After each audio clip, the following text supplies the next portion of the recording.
বিসমিল্লাহির রহমানির রহিম। আসসালামু আলাইকুম। এটা হলো আলু দিয়ে আমের ডাল।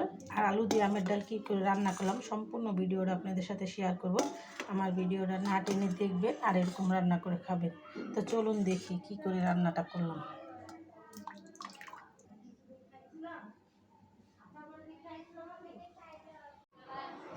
আম ডাল রান্না করার জন্য এখানে নিয়েছি আম। এখন আমের সিজন, আম দিয়ে ডাল না খেলে কিন্তু ভালো লাগে না। আর যেই গরম পড়ছে এই আলু দিয়ে যদি আপনারা পাতলা করে ডাল রান্না করে খান স্বাস্থ্যের জন্য অনেক ভালো। মাছ তরকারি আপনারা যাই রান্না করেন ভাত খেতে ইচ্ছা করে না, কিন্তু আমি যেরকম করে ডালটা রান্না করবো এরা খালি ভাত 1 প্লেটের জায়গায় 2 প্লেট খেতে পারবেন।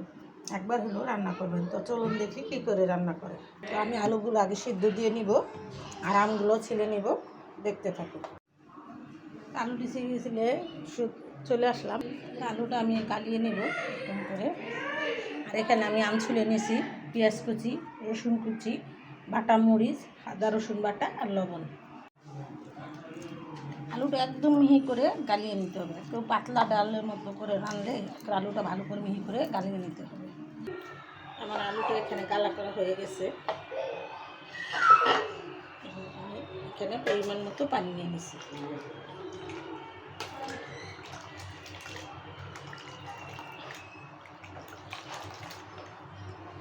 দিয়ে দিব আদা রসুন বাটা, দিয়ে দেবো স্বাদ মতো নুন,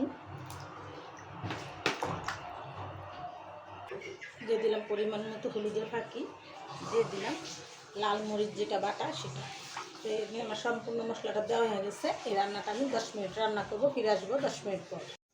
আমার এই ডালটা এখানে হয়ে গেছে। দেখেন আমি কারেন্ট চলে গেছে, চুলাটা একটু কমাই রাখছিলাম। আমি এখন কাঁচা আমটা দিয়ে দিব।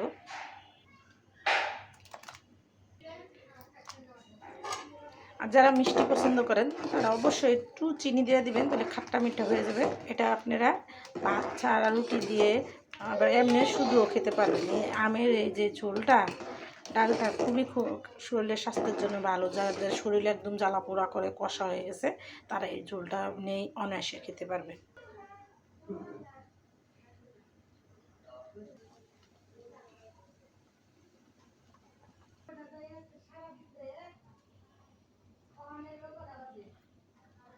আমি খাট্টাটা নামাই নিলাম। আমি এখন তেলানি দিব, দিয়ে দিচ্ছি পরিমাণ মতো তেল। দেখেন একদম তেল অল্প, দিয়ে দিলাম রসুন কুচি।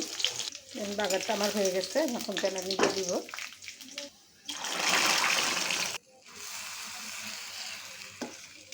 হয়ে গেল আমার আলু দিয়ে আমের ডাল। আর এটাকে টক বলেন, খাট্টা বলেন, আর যাই বলেন, কিন্তু খেতে কিন্তু অসাধারণ। তা আপনারা একবার হলেও রান্না করে খাবেন। আর আমি কী কী উপকরণ দিয়ে কীভাবে রান্না করলাম সম্পূর্ণটা আপনাদের সাথে শেয়ার করলাম। আমার ভিডিওটা না টেনে দেখবেন আর এরকম করে রান্না করে খাবেন। নতুন নতুন ভিডিও পেতে সাথেই থাকবেন।